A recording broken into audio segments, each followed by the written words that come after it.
وہ ایک مجھے اپنا رونا دھونا کر لینے دیں اور تھوڑا سا، اور وہ یہ ہے کہ آپ یہ دیکھیں کہ ہم بیٹھے گفتگو کر رہے ہیں پاکستان کی فارن پالیسی پہ، پاکستان کو درپیش مسائل جو ہیں خارجہ امور میں اس پہ لیکن ایک چیز اگر آپ نے نوٹ کی ہو وہ یہ ہے کہ پچھلے 10-12 سال میں اتنا انحطاط ہوا ہے ان ایکسپرٹس کا جو کہ فارن پالیسی پہ بات کر سکتے ہیں. مطلب یہ کہ اب ہر کوئی جو ہے وہ پاکستان کی جو اندرونی سیاست ہے اس پہ تو ہر کوئی بڑھ چڑھ کے کامنٹری کرتا ہے، لیکن پاکستان کی خارجہ پالیسی پہ جو ہے کرنے والے اور سیریس بات کرنے والوں کی شدید کمی ہے. اچھا، اور یہ میرا رونا دھونا اس لیے ہے کہ آج ہی صبح میں سہاسنی حیدر جو ہیں ہندو میں ان کی فارن ریلیشنز پہ لکھتی ہیں، تو آج ان کا میں ایک مضمون دیکھ رہی تھی جس میں ان نے 3 نئی کتابوں کا ذکر کیا جو کہ ہندوستان کی خارجہ پالیسی اور اس کے خارجی تعلقات پہ اور جو ایک گرینڈ سکیم ہے اس پہ انہوں نے کتابیں لکھی گئی ہیں. اور ظاہر ہے بندے کا دل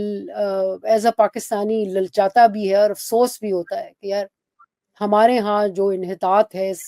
موضوع پہ لکھنے والوں کا وہ کتنا زیادہ ہے، اور وہ ہمیں ڈپرائیو کر رہا ہے کہ ایک آپ کی نالج بیس بڑھتی ہے نا، جس میں آپ دیکھتے ہیں آپ کے اسٹریٹجک سرکلز بھی انگیج کرتے ہیں. آپ کے اسٹریٹجک سرکلز کا مسئلہ ہے کہ وہ انگیج ہی نہیں کر رہے انڈیپینڈنٹ تھاٹ کے ساتھ، جس کی وجہ سے آپ کے ہاں وہ کمی ہوئی ہے، اور اس کا اثر جو ہے ظاہر ہے آپ کی خارجہ پالیسی پہ پڑتا ہے، اور افغانستان کی جو پالیسی ہے وہ سب سے زیادہ آگے ہے. دیکھیے ہم نے دیکھا کہ ہسٹوریکلی وہ جو اسٹریٹجک ڈیپتھ تھی وہ کس طرح ہم نے ایک طالبان کو سپورٹ کیا اور وہ کیسے ہمیں لے بیٹھی، اور ہمارے ہاں جو ہمسائے میں ایک انسٹیبلٹی ہے جو کہ آ کے جس کی فال آؤٹ ہمارے ہاں ہوتی ہے. جو 2024 میں آپ نے اتنی اموات کا ذکر کیا وہ اسی ایک پالیسی کا نتیجہ ہے جس میں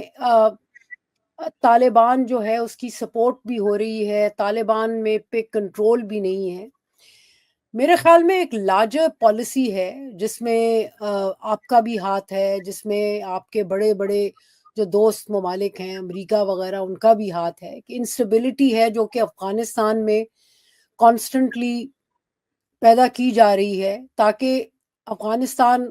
خود انسٹیبل رہے. اور اس کی وجہ سے اس انسٹیبلٹی کا ظاہر ہے ہم پہ بالکل اثر آتا ہے. لیکن وہ جو 2024 کی کہانی ہے وہ مجھے 2025 میں بھی چلتی نظر آتی ہے. دیکھیں نا، آپ نے ایک بہت قابل آپ کے ایمبیسڈر ہیں صادق خان، ان کو آپ نے پہلے وہ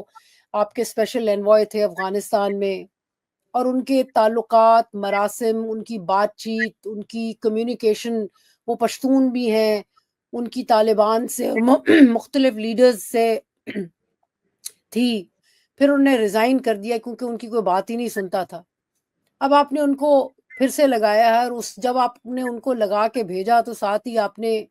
ایک حملہ بھی کر دیا.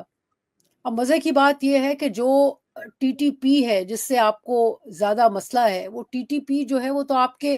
اپنے دوستوں کے سائے تلے پروان چڑھ رہی ہے نا، یعنی کہ حقانی نیٹ ورک. آپ کے اگر کم تعلقات ہیں تو وہ کندھاری جو جی طالبان ہیں ان سے ہیں. اور دوسرا یہ ہے جی کہ چائنا، آپ دیکھ رہے ہیں کہ چائنا جو ہے وہ نیگوشیٹ کر رہا ہے ڈائریکٹلی، ایک ٹرانزیکشنل ریلیشن شپ ہے جو کہ انہوں نے افغانستان کے ساتھ کیا ہے. واخان کا جو کوریڈور ہے اس میں وہ ٹنل بنا رہے ہیں، ریلوے لائن بچھا رہے ہیں اور وہاں ڈیولپمنٹ کر رہے ہیں. اور میرے خیال میں بات یہ ہے کہ جو بہت ساری فورسز وہاں کام کر رہی ہیں افغانستان میں، ان کا کوئی ایسی نیت نہیں ہے کہ افغانستان سٹیبل سیٹل ہو. اور میرے خیال میں کسی کی نیت یہ بھی نہیں ہے کہ پاکستان سٹیبل اور سیٹل ہو. اوہو تو یہ آپ کا پورا ایک خطہ جو ہے افغانستان اور پاکستان، وہ اسی طرح جسے کہتے ہیں نا کہ انسٹیبل سا رہے گا. وہاں سے کہ یہ جو آپ جا کے 1-2 دفعہ آپ نے حملے کیے ہیں، اس کے جواب میں انہوں نے پھر حملے کر دیے. اور بات یہ ہے کہ آپ میں وہ کیپیسٹی ہے نہیں، جبکہ انلیس کہ دیکھیں جب آپ افغانستان کی جنگ میں شامل تھے اس وقت آپ کے ساتھ ویسٹرن فورسز کھڑی تھیں، آپ کے سپلائی آف اکوپمنٹ تھا، ویپنز آ رہے تھے، مالی امداد بھی آ رہی تھی. اب وہ مالی امداد وغیرہ ہے نہیں، آپ اپنے بل بوتے پہ یہ سارا کچھ کر رہے ہیں. اس میں جو آپ کی فرکشن ہے وہ اسی طرح رہے گی. اور مسئلہ اس کا یہ بھی ہے کہ آپ کے اندر اس اسٹریٹجک حوالے سے جو چیزیں جس طرح جسے کہتے ہیں نا چیس بورڈ سیٹ کیا جا رہا ہے، ایک پوری آپ کے ہاں پنجاب میں ایک پوری تحریک چل رہی ہے. آپ کے ڈیفنس منسٹر کہہ رہے ہیں کہ جی یہ دیکھیں یہ کیا غزنوی اور ابدالی اور یہ سارے چور ڈاکو تھے. مطلب کہ رومیلا تھاپر جو ہیں وہ لکھتی ہیں ہندوستانی ہسٹورین کہ بھئی یہ جو کہ بھئی سومناتھ کے مندروں میں جا کے محمود غزنوی نے لوٹ مار کی تو یہ برٹش کلونیل پروپیگنڈا تھا، لیکن آپ اسی پروپیگنڈا کو لے کے چل رہے ہیں. آپ کے ہاں ایک کشیدگی پیدا ہو رہی ہے، اس میں پی ٹی آئی بھی ایک طرف ہے، اس کو بھی دیکھا جا رہا ہے کہ یہ ایک پشتون پارٹی ہے. پھر آپ کے ہاں پی ٹی ایم جو ہے پشتون تحفظ موومنٹ، اس کے ساتھ بھی آپ کے مسائل جو ہیں وہ بڑھ رہے ہیں. ادھر سے ٹی ٹی پی جو ہے اس کے ساتھ بھی جو ہے ایک مسئلہ جو ہے وہ کانسٹنٹلی چل رہا ہے. تو یہ جو ہے یہ جو آپ کی ڈومیسٹک پالیٹکس جو ہے وہ پہلے دنوں سے زیادہ آپ کی خارجہ پالیسی کو انفلوئنس کر رہی ہے. اور میں سمجھتی ہوں کہ اس میں آپ کا افغانستان کے ساتھ ایک تو معاملات سٹیبل نہیں ہوں گے 2025 میں، اور دوسرا یہ ہے کہ افغانستان میں سٹیبلٹی جو ہے نا وہ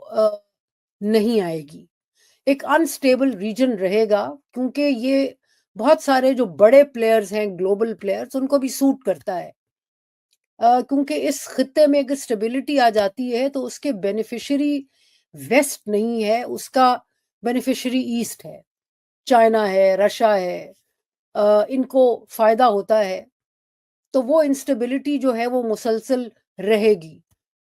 پھر یہ ہے کہ آپ نے ابھی ہم اس طرف نہیں آتے، لیکن ایک اشارتاً میں بات کرتی ہوں کہ مڈل ایسٹ میں جو ڈیک آف کارڈز جو ہے وہ جس طرح اس کو کیا جا رہا ہے تو اس میں بھی ضرورت ہے کہ بڑے پلیئرز کو کہ یہ جو ہے افغانستان جو ہے وہ اسی طرح انسٹیبل رہے. جی بہت عائشہ، تھینک یو، آپ نے ایک اوور ویو دے دیا ہے.